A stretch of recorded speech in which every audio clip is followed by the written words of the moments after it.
हम ये कहना चाहते हैं कि हम लोग विश्व पर्यावरण दिवस पर यहाँ उपस्थित हैं, जो पिछले 50 साल से मनाया जा रहा है, पूरे दुनिया भर में मनाया जा रहा है। इसकी शुरुआत स्वीडन से हुई थी।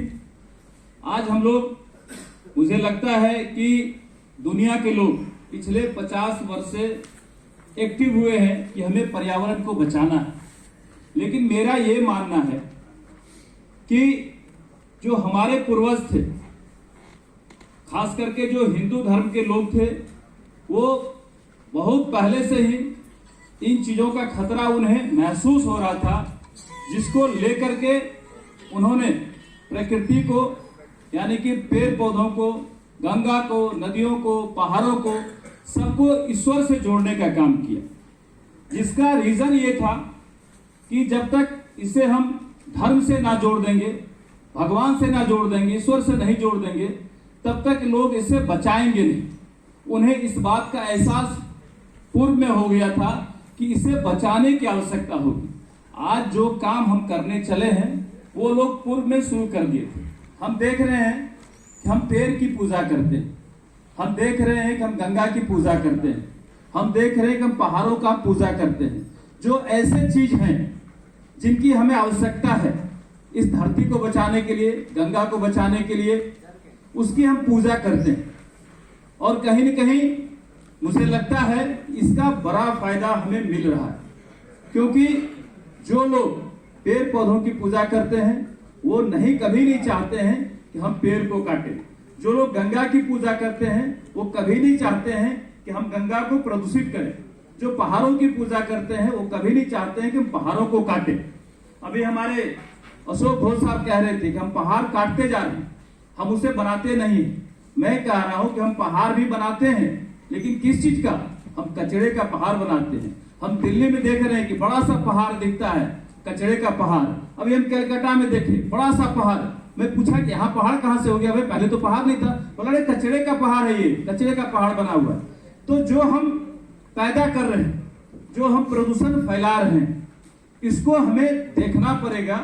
और अगर हम धर्म से जुड़ करके इसे देखते हैं तो निश्चित रूप से उसका बचाव होता है। हमारे इंदु जी ने जैसे विस्तार से बताया कि गंगा का कैसे उन्होंने पूरा सर्वे किया, कैसे उन्होंने पूरा संरक्षण करने पर अपना बनाया। हम ये महसूस करते हैं कि गंगा को अगर सब लोग उस दृष्टि से देखना शुरू कर दें कि हमें इसे बचाना है, तो मुझे नहीं लगता कि इसे बचाने की जरूरत पड़ेगी। कई लोग कह रहे थे कि लोग पूछते हैं कि गंगा कब साफ होगा। मैं पूछता हूं कि गंगा कब से गंदा होना बंद हो जाएगा, गंगा को कब से प्रदूषित करना बंद कर देंगे। बात यहाँ आके होती है। सबसे बड़ी बात है कि कोई गंदगी जब हम फैलाएंगे तभी हमें उसे साफ करने की आवश्यकता होगी। अगर हम गंदगी फैलाना ही बंद कर दें तो मुझे नहीं लगता कि साफ करने की आवश्यकता पड़ेगी। क्योंकि मैं कुछ बचपन का चीज आपको बताना चाहता हूं, शेयर करना चाहता हूं कि मुझे याद है बचपन में कि मेरी दादी हर एक साल गंगा मास को जाती थी। हमारे धर्म में है कि महिलाएं कार्तिक महीने में या और किसी महीने में गंगा का सेवन करती है। वो गंगा का सेवन करने का मुझे लगता है कि कई बड़े ऐसे उद्देश्य होंगे कि सबसे मेन रीजन उसका हो जाता है कि हम गंगा की पूजा कर रहे हैं, हम गंगा को गंदा ना कर रहे हैं, लोगों में जागरूकता फैलती है। तो मुझे याद है कि मैं भी बचपन में 1 महीना गंगा किनारे बिताया हूं अपने दादी के साथ में। तो मुझे यही फील हो रहा है अब आकर के, जब मैं इस विभाग को देख रहा हूं, मुझे निश्चित रूप से ये फील हो रहा है कि ये सारे चीज उसी चीज को जोड़ते हैं जो हमें क्या करना है, हमें क्या नहीं करना है। सबसे बड़ी बात है कि हमारा लाइफ स्टाइल किस तरह से बदलते जा रहा है। हम पहले कैसे जीते थे, हम अभी कैसे जी रहे हैं।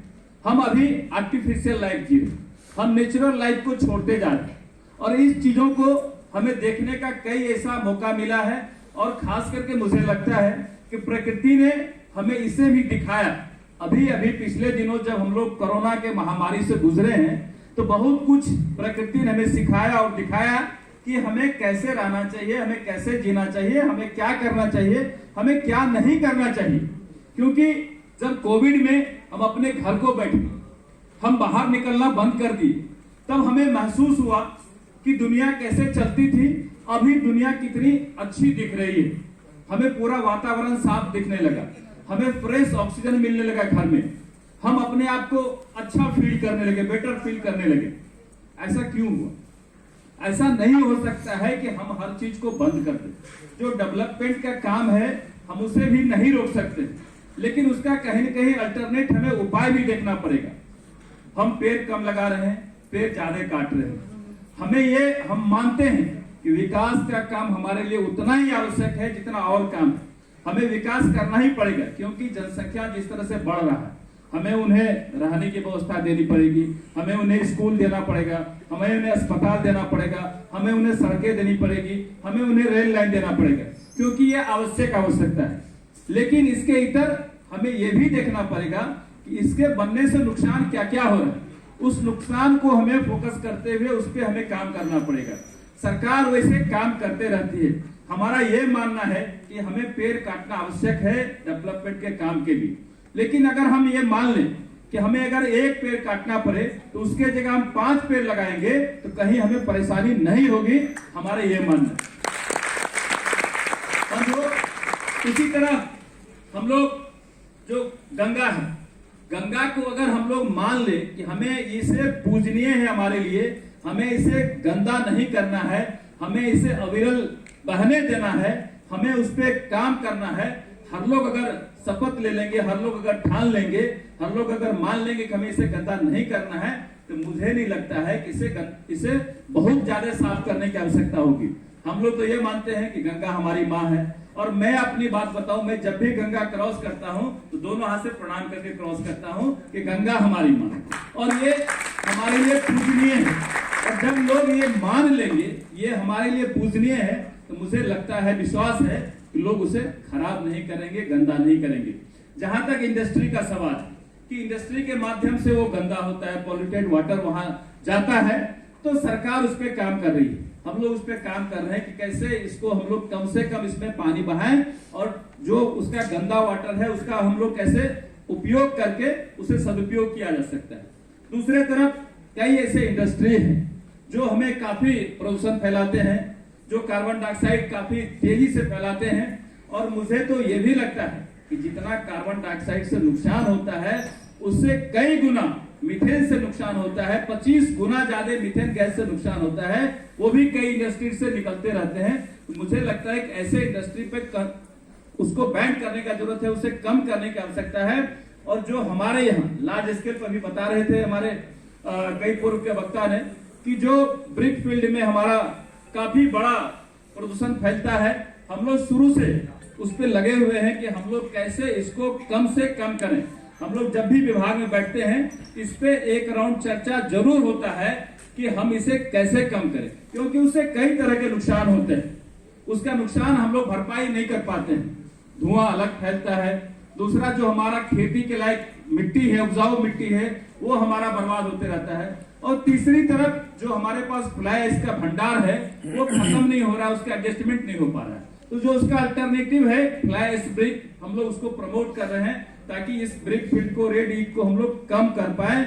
और हम लोगों ने ये ठाना है, अभी हम लोग बात भी कर रहे थे कि आने वाले दिन में हम लोग इसको नया लाइसेंस जो होता है वो नहीं देंगे।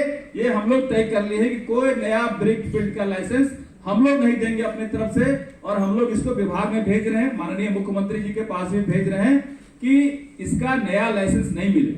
जैसे हम लोग फॉरेस्ट डिपार्टमेंट की तरफ से नया आरा मिल का लाइसेंस नहीं देते हैं, जो वन कटाई होता है इसको रोकने के लिए, इसको कम करने के लिए हम लोग नया आरा मशीन का लाइसेंस नहीं दे रहे हैं, उसी तरह हम लोग नए ब्रिक फील्ड का लाइसेंस नहीं देंगे ताकि ये कम हो सके और फ्लाई इसको प्रमोट करेंगे।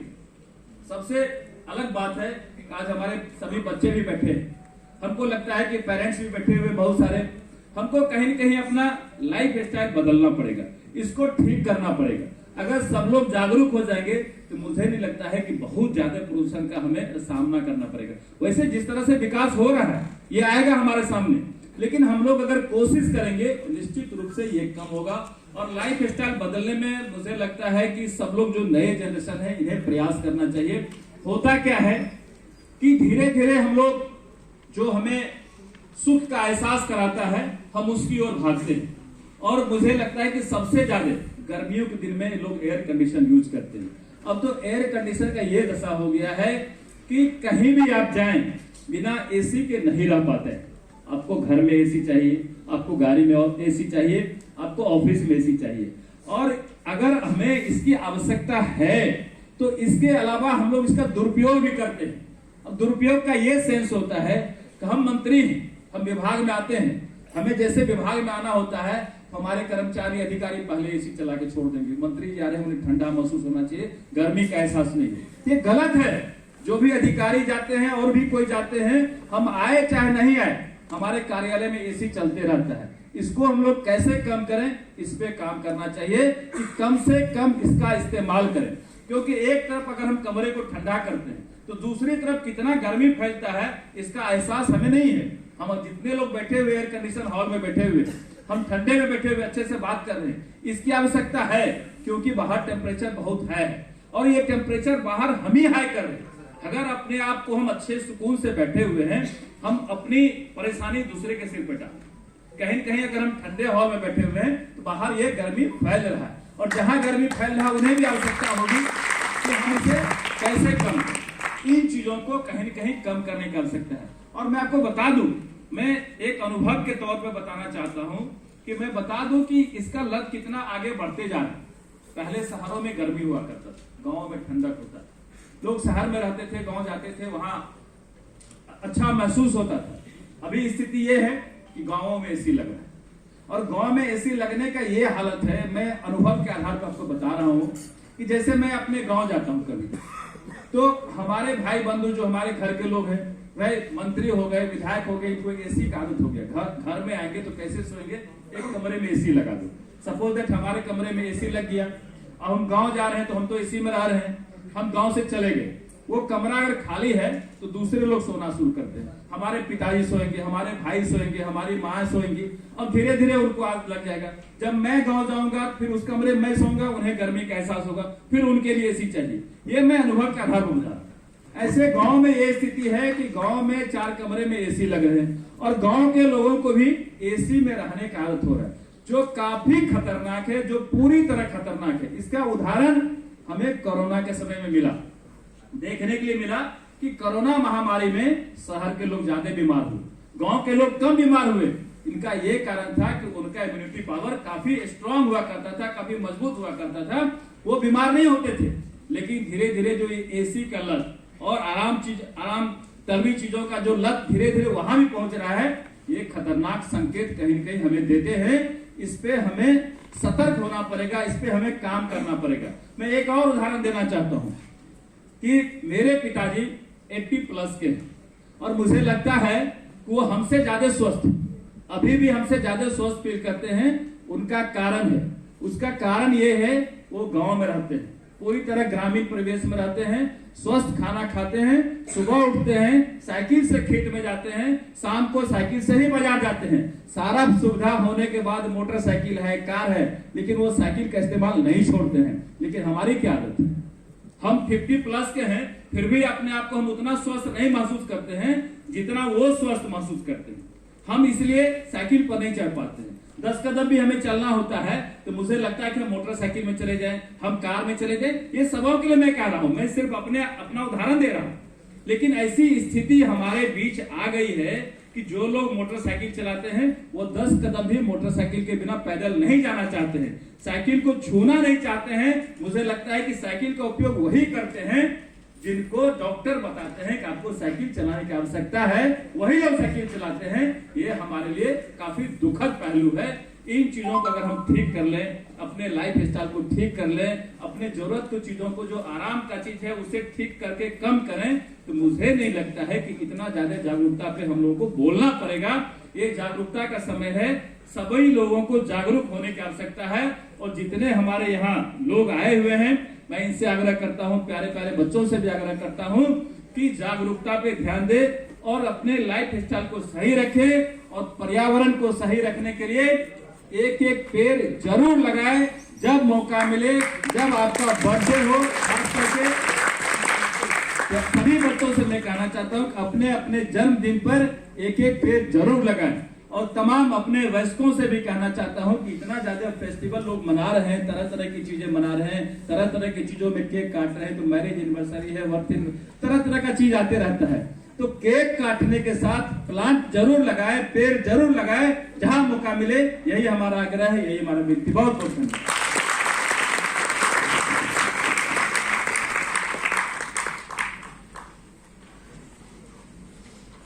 माननीय मंत्री जी का बहुत बहुत धन्यवाद। सर, आपने इतनी सहजता से जो ग्रास रूट बातें हैं उसको लोगों तक पहुंचाया। निश्चित मुझे उम्मीद है कि हमारे यंग जनरेशन, जो हमारी भावी पीढ़ी भी हमारे साथ है, उसको जरूर अनुकरण करेगी। Sir, as a student of science मैं बहुत हर्षित हूँ कि कई बार हमें लगता है, हमारे सामने ये समस्या होती है कि हम अपनी साइंटिफिक चीज़ों को किस भाषा में लोगों तक पहुंचाऊं, लेकिन आपने जितनी सहजता से पहुंचाया है। आप सही कहे हैं सर कि जो हम लोग ग्रीन हाउस गैस की बात करते हैं, तो जो GHG पोटेंशियल होता है वो मीथेन का कार्बन डाइऑक्साइड की तुलना में 40 टाइम्स है। अगर कार्बन डाइऑक्साइड का 1 है तो ये 40, उसका GHG पोटेंशियल सर 40 है। तो निश्चित रूप से अन्य GHG गैसेस की तुलना में मीथेन को भी हमें एड्रेस करना पड़ेगा और इसके भी कंट्रोल और इसके एमिशंस पर हमें ध्यान देने की आवश्यकता है। तो एक बार सर फिर आपका बहुत बहुत आभार, बहुत बहुत धन्यवाद।